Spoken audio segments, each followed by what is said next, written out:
Good afternoon.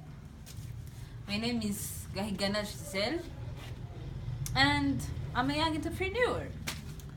But then, first things first. How many of you want to be entrepreneur, but more specifically, successful entrepreneurs?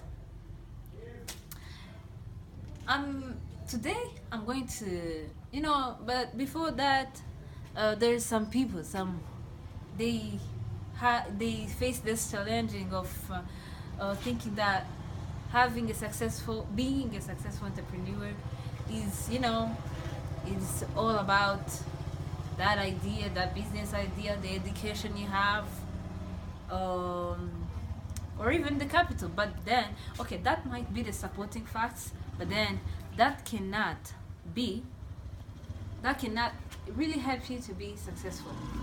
But today, I want to tell you how self-motivation can help you be a successful businessman or businesswoman. How taking risk, or know how to network, or even flexibility, and I'll talk about passion. And those key points will really help you to become a successful entrepreneur. Number one, we have self-motivation. If you don't have self-motivation, if you don't motivate yourself, no one will motivate you. Okay, they might motivate you, parents might motivate you, friends might motivate you, but if you don't motivate yourself, you cannot be successful. You cannot.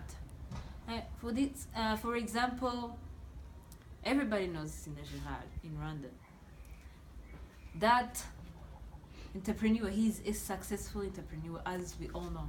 He got farms, he got factory, he got everything, like almost everything, and that is being successful. So that man, he did not go to school, like he's not educated at all. But then, as he said himself, he did not go to school, but that idea of motivating himself pushed him to being a successful businessman. Second, we have take risk. By this, I mean that you need to take risk when you start a business. You might fall, you might face problems, you might lose, but you need to push yourself back, fall forward, not fall backwards. Like, Steve Jobs, he created Apple. He was the owner of Apple. Like he said in his book, there was a point where he got kicked out of his own company. He was kicked out of his own company.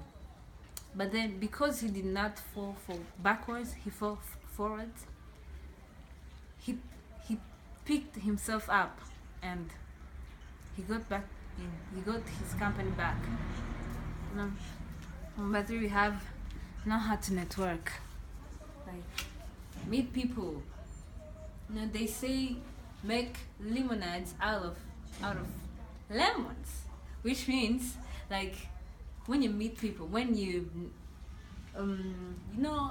those meetings where self-employed meet young people to share ideas, meet them, or even you can meet your customers, get feedback from them. That is getting feedback, that is making lemonade out of lemons. That will really help you in developing your company. Flexibility. Be flexible. If there's a change in something on the market, be flexible. Be okay with that. But then, most importantly, be passionate. Be passionate. Love what you do. Before I became an entrepreneur, I always wanted to be an entrepreneur. Wanted to do something for myself, but then I had a passion of liking of interior design. Today I'm an interior designer and entrepreneur, but then I'm not okay, I'm not that successful, but then I know, like, I love it. I love what I do. That's why most of the times I get jobs, I get hired, because when you do something that you do that you're passionate about, you do it very well, and everyone around you appreciate that job. As conclusion, I would like to tell the young generation especially, use those tips. Be passionate, be flexible, huh? All that I talked before. Yes, they will help you to be uh, a successful entrepreneur. But then, as an advice, young people dream, and dream big. But then, as Washington Denzel said, dreams without goals, they are just dreams.